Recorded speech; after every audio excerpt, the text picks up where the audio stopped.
చలో అందరు తయారున్నట్టే కదా ఎక్స్ట్రా సబ్బులోడు సమర్పిస్తున్న మల్లన్న ముచ్చట్లకు స్వాగతం. ముందుగాల హెడ్లైన్స్. కర్ణాటక ముఖ్యమంత్రిగా యడ్యూరప్ప ఓట్లు వడక ముందుకే ఫలితాలు రిలీజ్. ఒడిసిపోయిన కర్ణాటక రాష్ట్ర ఎన్నికలు, యజ్ఞాలలో మునిగిన నాయకులు. రైతు బంధును మద్దతు ధర ఢీకొడుతుందా? ఎన్నికల టార్గెట్గా టీఆర్ఎస్ కాంగ్రెస్ వార్. రైతు బంధు కాడ ఫ్లెక్సీల పంచాది, తన్నుకున్న సామాన్య జనాలు. ఆంధ్ర రాష్ట్రంలో బీజేపీ టీడీపీ నాటకం, హోదా పంచాదికి మూలం ఎన్నికలే. సర్కార్ ఆసుపత్రులు సూపర్ అన్న హరీష్, సిరిసిల్ల ఆసుపత్రి బయట మహిళా డెలివరీ.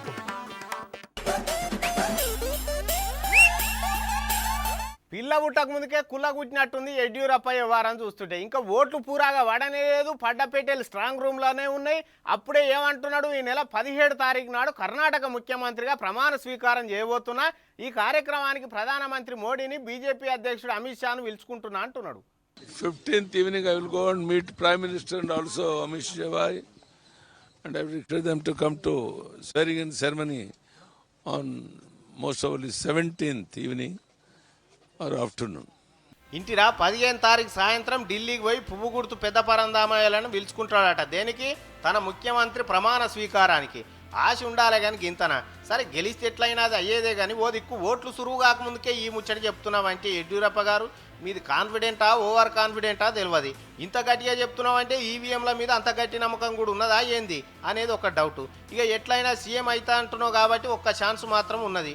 గోవా మణిపూర్ ఎన్నికలలో కాంగ్రెస్ పార్టీ ఎమ్మెల్యేలను గుంజుకొని ప్రభుత్వాన్ని ఏర్పాటు చేసిరు కదా బీజేపీ వాళ్ళు. మరి ఈడ కూడా అదే ఫార్ములాతో ముంగడిపోతున్నారా ఏంది తెలియదు. యడ్యూరప్ప గారు ముఖ్యమంత్రి అయిపోయినట్టే ఫిక్స్ అయ్యింది కాబట్టి మరి మంత్రివర్గం లెవెల్ ఉంటారు అనేది కూడా పేర్లు చెప్పరా, అది ఒడిచిపోతుంది కదా.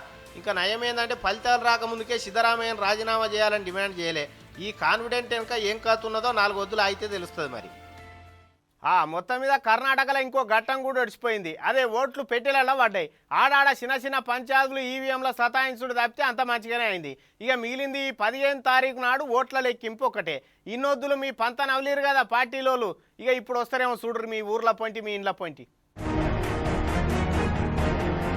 పోలింగ్ బూత్ తెరవక ముందుకే వచ్చి నిలబడ్డారు జనం. మరి ఎవరు పని చేస్తేందుకో ఏమో తెల్లారి సందే లైన్లు కట్టి ఓట్లేసిరు. పార్టీలు వంచిన పైకం, చీరెలు, సారెలు, కోటర్లు, బీల్లు అన్ని నిన్న రాత్రికే చేరవలసిన చోటుకు చేరిపోయినాయట. ఇక జనం అదే మత్తులా కట్కల మీద ఓటేసిరు అనుకోరాదు. కానీ నిన్న మొన్నటి దాకా మీ ఇంటికాడికి వచ్చి అక్క, చెల్లె, అన్న, తమ్ముడు, పెద్దాయన, చిన్నమ్మ, అమ్మమ్మ అని పలకరించిన రాజకీయ నాయకులు ఇప్పుడు మీ తానికి వస్తారా? 5 ఏళ్ల కోపారి మీ ఇంటికి వాడొస్తాడు, తర్వాత 5 ఏళ్ళు మీరు వానింటి చుట్టూ తిరగాలి. ఎందుకు తిరుగుతారు ఇట్లా అంటే మీరు పుణ్యానికే ఓటేస్తలేరు కాబట్టి. అదే నీతి నిజాయితీగా ఎవ్వరికి అమ్ముడు పోకుండా ఓటేస్తే 5 ఏళ్ళు వాడు మీ ఇంటి చుట్టే తిరుగుతుండే. కానీ ఎవ్వారం ఉల్టా ఉన్నది కదా మన తాన. ఇంకో దరిద్రం ఏంటంటే జనం పార్టీల గుర్తులు చూసి ఓట్లేస్తున్నారు కానీ అభ్యర్థిని మాత్రం చూస్తలేరు. బీజేపీ పార్టీకి వెళ్ళి మైనింగ్ దొంగలు నిలబడ్డా వాని దొంగతనం మీద పడతలేదు ఓటు, వాని పార్టీ గుర్తు మీదనే పడుతున్నది.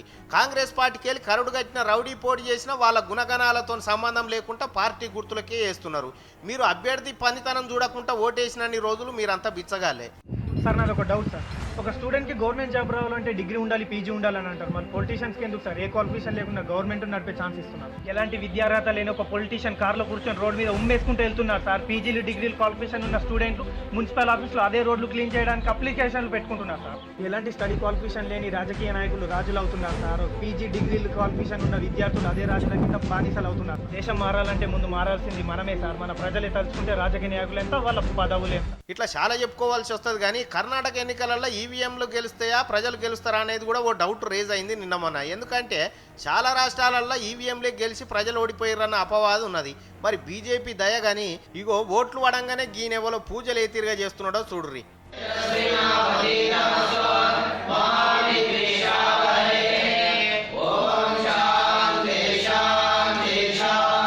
పూజలతోని నిజంగా గెలిచేది ఉంటే జనం తానికి ఓట్ల కోసం ఎందుకు వస్తారు? గట్టి పూజలు చేసి గట్టెక్కుతారు కదా. వీళ్ళ తెలివి గిద అన్నట్టు. ఉల్వశేన్లో ఓడగొట్టుకున్న కాంగ్రెస్ పార్టీ కందిశేన్లో ఇంకులాడుకుంటున్నదా? 2019 ఎన్నికలల్లో తెలంగాణలో రైతు కేంద్రంగా ఎన్నికలు జరగబోతున్నాయా? అవును, అటు టీఆర్ఎస్ పార్టీకి ఇటు కాంగ్రెస్ పార్టీకి ఇద్దరికి రైతే కేంద్రం. 4 ఏళ్ల టీఆర్ఎస్ పరిపాలనలో రైతులకు పెద్దగా పట్టించుకొని సర్కారు ఏకదం చెక్కులు వంచి కాంగ్రెస్కు చెక్కు పెట్టే పని చేసింది. మరి కాంగ్రెస్ లక్ష్యం ఏంది? వాళ్ళెట్లా రైతులను మెప్పిస్తారు? గిది ఖమ్మం మిర్చి రైతులకు బేడీలేసిండ్రు. పంటలెండి కడుపు మండిన రైతులు రోడ్డెక్కితే లాఠీ చార్జీలు చేసిరు, కేసులు పెట్టిరు. 4000 మంది సావుకు సర్కారే కారణమైంది. టీఆర్ఎస్ పరిపాలనలో రైతులు నిన్నటిదాకా పడ్డ గోస ఇది. కానీ 4 ఏళ్ల తిరుగుబాటును ఒక్కటే దెబ్బతోని జిందాబాద్గా మార్చేసిండు కేసీఆర్. చేను చెలక గుట్ట పుట్ట రాయి ఇట్లా ఏ భూమి అయినా సరే ఎకరానికి 4000 రైతులను పుట్టలేసిండు. వచ్చే ఎన్నికల దాకా రైతుల సూప్ అంతా టీఆర్ఎస్ కారు గుర్తు మీదనే కేంద్రీకృతమయ్యేటట్టు చేసిండు. మరి తెలంగాణ రాష్ట్రం ఇచ్చిన పార్టీగా నామమాత్ర నామకరణానికే పరిమితమైన ప్రధాన ప్రతిపక్షం కాంగ్రెస్ కేసీఆర్ చెక్కుకు ఎట్లా చెక్కు పెట్టబోతున్నదంటే ఇగో వాళ్ళు ఇసిరిన బాణం ఇది. ఎకరానికి 4000 రూపాయలు కాదు, ఎకరానికి 14,000 రూపాయలు అదనంగా వచ్చేటట్టు చేస్తామని పంట మద్దతు ధరల పట్టికను విడుదల చేసిర్రు. ఇదే అది. కాంగ్రెస్ పార్టీ కోట్లేస్తే ఒకటే పారి 2 లక్షల రూపాయల రుణమాఫీ చేస్తాం, కేంద్రంతో సంబంధం లేకుండా వడ్లకు 2,000 రూపాయల ధర కట్టిస్తాం కింటాల్ కానీ ఇట్లా పంటలన్నిటికీ ప్రత్యేక రేట్లు వేసి హామీలు ఇవ్వబోతున్నారు. వాస్తవానికి కాంగ్రెస్ పార్టీ ఇస్తున్న ఈ హామీలు కనుక అమలైతే అనుకున్నట్టు రైతు రాజావుడి గ్యారంటీ. అసలైన రైతుకే లబ్ధి దొరుకుతుంది. అప్పుడు ముఖ్యమంత్రి కేసీఆర్ మద్దతు ధర కోసం మోడీతో యుద్ధం చేద్దామంటున్నాడు కానీ కేరళ రాష్ట్రంలో అక్కడి ప్రభుత్వం మోడీతో యుద్ధానికి పోలే. రాష్ట్ర ప్రభుత్వమే కింటాలకు 500 రూపాయలు కలిపి రైతుకు మద్దతు ధర కంటే ఎక్కువ పైకం వచ్చేటట్టు చేసింది. సేమ్ అదే ఫార్ములాను తెలంగాణ కాంగ్రెస్ వాడుతున్నది. మరి ఇది వర్కౌట్ అవుతుందా? పెట్టుబడి కలలలో ఊరేగుతున్న రైతులు కాంగ్రెస్ ఇసిరిన బాణానికి దొరుకుతారా లేదా అనేది చూడవలసిందే. మొత్తానికి 2019 ఎన్నికలు ఎక్కువ రైతుల మీదకి వెళ్ళే నడిచే అవకాశం ఉన్నది. సర్కార్ బడేమన్న కేసీఆర్ అబ్బసొత్తా? ఇది రాజకీయ కార్యక్రమాలు చేసుకుంటూ అనుకున్నదా లేకపోతే ఇంకేంది అని గద్వాల ఎమ్మెల్యే డీకే అరుణారెడ్డి పంచాయతీకి దిగింది. అటు టీఆర్ఎస్ జెడ్పీ చైర్మన్ భాస్కర్ కూడా కయ్యానికి దిగిండ్రు. వీళ్ళ మనసులో పంచాయతీ వేరే ఉన్నా ఫ్లెక్సీల మీదకి మలిపి తిట్టుకుంటున్నారు. చూడుర్రి. బయట పెట్టుకోవాలి మీటింగ్ పెడతారు. పార్టీ మీటింగ్ చేస్తున్నారా? మీ అధికారులు పార్టీ మీటింగ్లు చేస్తున్నారా? ఏం చేస్తున్నారు? ఎవరి అబ్బసం? కేసీఆర్ అబ్బసం ఇది. కేసీఆర్ అబ్బసం ఇది పంచాయతీ. మీరు గద్వాల జిల్లా మచల మండలం కుర్తిరావల చెరువు అనే ఊరికాడ సర్కార్ బడిలో చెక్కుల పంపిణీ కార్యం పెట్టిరు. అయితే ఆడ టీఆర్ఎస్ పార్టీ వాళ్ళు ఒక ఫ్లెక్సీ కట్టిరు, కాంగ్రెస్ పార్టీ వాళ్ళు ఇంకోటి కట్టిరు. అవే ఈ ఫ్లెక్సీలు. రైతు బాంధవుడు కేసీఆర్ అని టీఆర్ఎస్ పార్టీ వాళ్ళు కడితే రైతుల పట్ల రాక్షసుడు కేసీఆర్ అని కాంగ్రెస్ వాళ్ళు కట్టిరు. రైతులకు సంఖ్యలు వేసి పంటలను ఆగం చేసి 4000 మంది రైతుల ఆత్మహత్యల కారణమైనాక ఇప్పుడు రైతులు యాదకొచ్చిరా కేసీఆర్కి అనేది కాంగ్రెస్ ఫ్లెక్సీ సారాంశం. అయితే ఈ ఫ్లెక్సీలు టీఆర్ఎస్ వాళ్ళు తీసేసిరట. వెంటనే జేజమ్మ చెవులు ఈ ముచ్చటవాడి ఉరుకొచ్చి కయ్యం పెట్టుకున్నది. అటు జెడ్పీ చైర్మన్ బ్యాచ్, ఇటు జేజమ్మ బ్యాచ్ జరసేపు తిట్టుకున్నారు, తర్వాత గుద్దుకున్నారు.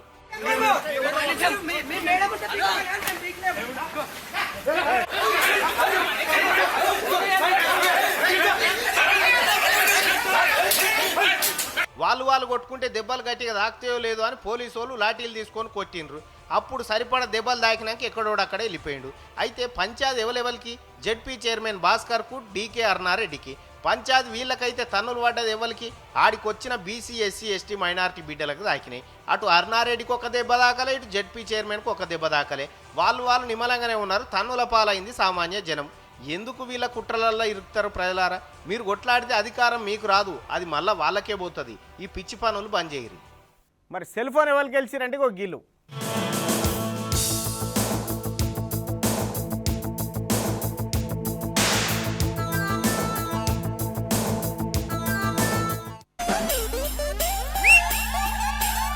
మరి మీరు కూడా సెల్ ఫోన్ గెలుచుకోవాలంటే గిది ప్రశ్న. మొదటి ముద్రణ యంత్రాన్ని తయారు చేసిన జర్మనీ దేశస్థుడు A Thomas More, B Martin Luther, C Johannes Gutenberg, D Erasmus. Facebook 10TV news channel పేజీలో ఉన్న ప్రశ్న కింద కామెంట్ బాక్స్లో మీ సమాధానం, సొంత జిల్లా పేరు, ఇప్పుడు నివసిస్తున్న ప్రదేశం పెట్టండి. మొబైల్ గెలుచుకోండి. దయచేసి ఫోన్ నెంబర్లు పెట్టకండి.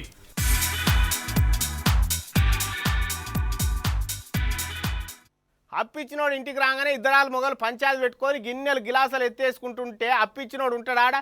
ఏ వాళ్ళ పంచాయతీ గట్టిగా అవుతున్నది, అప్పడిగితే ఆయనతో నన్ను కూడా కొట్టగల, తర్వాత వస్తానే వెళ్ళిపోతాడు. వాడు పోగానే మళ్ళీ భార్య భర్తలు నిమ్మలంగా ఉంటారు. అగో సేమ్ ఆంధ్రప్రదేశ్ రాష్ట్రంలో బీజేపీ తెలుగుదేశంది కూడా ఇద్దరాలు మొగల పంచాయతీ లెక్కనే ఉంటుంది అన్నట్టు. కాకపోతే ఏంది మరి ఎన్నికల దగ్గరకు వస్తున్నా కొద్దికి బీజేపీకి టీడీపీకి పంచాయతీ ఎందుకు ముదురుతుంది అన్నట్టు మూడో ఓడి రాష్ట్ర రాజకీయంలోకి జొరకుంటా అన్నట్టు వీళ్ళ పంచాయతీ చుట్టే జనాన్ని తిప్పుతుంటారు వీళ్ళ గొడవలతోనే పేపర్లు టీవీలు నింపుతూ ఉంటారు ఎప్పటిదాకా ఇది 2019 ఎన్నికలు అయిపోయేదాకా ఇదే పంచాయతీ ఉంటుంది ఇక సెంటిమెంట్ ఓట్లు పెట్టేలా పడంగానే మళ్ళీ మోడీ చంద్రాలు రాసుకొని పూసుకొని తిరుగుడు గ్యారంటీ ఓట్లు వేసిన జనం పిచ్చోళ్ళ లెక్క ఎర్రిమొకాలు వేసి కూడా చూస్తారు ఇది కూడా గ్యారంటీ డౌట్ ఏమున్నది ఈ లోపు ప్రజలను వాళ్ళ మనోభావాలను ఈ రెండు పార్టీల చుట్టూ దిప్పుకునేందుకు ఆడుతున్న నాటకమే నేటి పంచాదులు కీసులాటలు నిన్న అమిత్ షా మీద అలిపిరి కాడ అయిన దాడి కూడా ఆ డ్రామాల భాగమేనట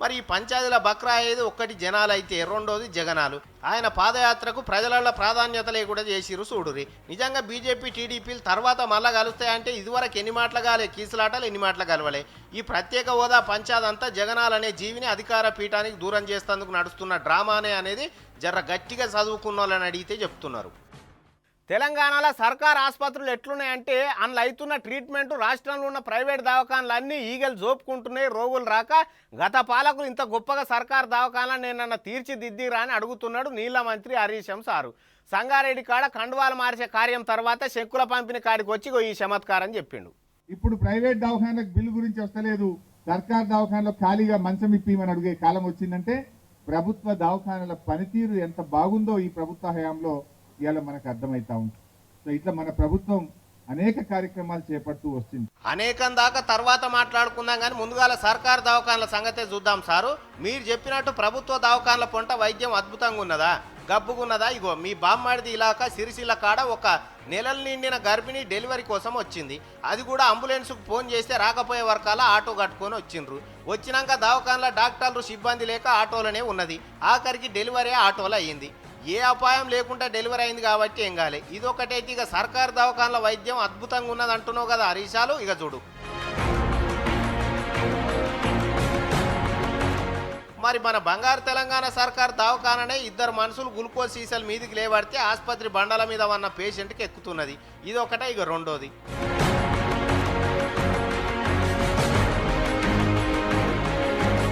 ఉస్మానియా దవాఖానలో ఈ కుక్కలేంటి సారు గత పాలకులు ఉన్నప్పుడు ఇది మనుషుల దవాఖాన ఉండే మీ పుణ్యాన కుక్కలకు కూడా ఇదే దవాఖాన దిక్కైంది ఇవే కాదు బొచ్చడునే చెప్పేతందుకు కానీ అయినా సరే సర్కారు దవాఖానల పనితనం బాగుంటే మరి మీ మామగారు అలియాస్ గుణాత్ముడు కంటి చికిత్సకు ఢిల్లీకి ఎందుకు పోయిండు జ్వరం వస్తే యశోదా దవాఖాన అనే ప్రైవేట్ దవాఖానకి ఎందుకు పోయిండు సర్కారు దవాఖానలు మంచుకుంటే అల్లనే చేయించుకోవాలి కదా ఎందుకు సార్ మందికి ముచ్చట్లు చెప్పుడు ఇప్పటికైనా జర మారుండ్రి అంటున్నారు జనం జనాభాలో 50% ఉన్న బీసీలకు చట్టసభలలో 50% రిజర్వేషన్లు కల్పించాలని కూడు తినకుండా కూర్చున్నారు ఒక తాన కొంతమంది బీసీ నాయకులు నలుగురు కూర్చొని రాజ్యాధికారం కావాలంటున్నారు ఎట్లొస్తుంది అన్న రాజ్యాధికారం బీసీల శరీరం మాంసానికి మందుకు లొంగిపోతూనే ఉండే శరీరంతో కొట్లాడితే బీసీలకు రాజ్యం వస్తుంది బుద్ధితోని కొట్లాడ చురువు చేయరి అర్ధగంటలు ఈ రాష్ట్రం మీ చేతులకు రాకపోతే అడుగు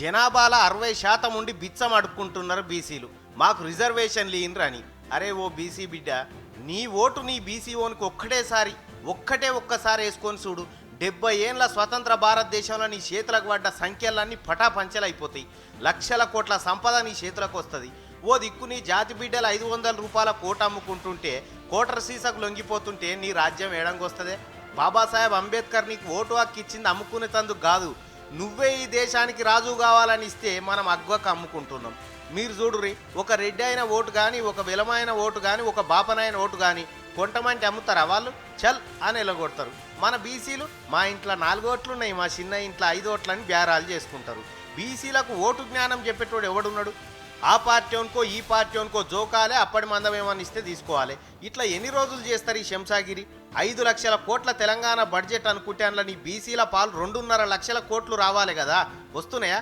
వస్తే నీ పిల్లలకు రావాల్సిన ఫీజు రియంబర్స్మెంట్ ఎందుకు వస్తలేదు వాళ్ళకి స్కాలర్షిప్లు ఎందుకు అందుతలేవు వాళ్ళకి డబుల్ బెడ్రూమ్ ఇండ్లు ఎందుకు వస్తలేవు ఆలోచన చేసిరా అదే మీరు ఓటు అమ్ముకోకుండా ఉంటే మా ఓటు మాకే అని వేసుకోండి మీ బతుకులు మారకపోతే అడుగురి 50% ఉన్నాం రిజర్వేషన్లు కావాలి మా కానీ ఎవరిని అడుగుతున్నారు 15% లేని అగ్రవర్ణాలనే కదా అందుకే అంబేద్కర్ సార్ ఒక్క ఓటు హక్కే ఇయ్యలే ఆ ఓటును సాటుకేసుకోరని పరద కూడా అడ్డం కట్టిండు ఆడికి పోయినాకనన్నా నీకు నీ జాతి ఆదికి రాకపోతే ఇంకేం చేసేది ఉండే చెప్పుర్రి, మీరే ఆలోచన చేసుకోండి.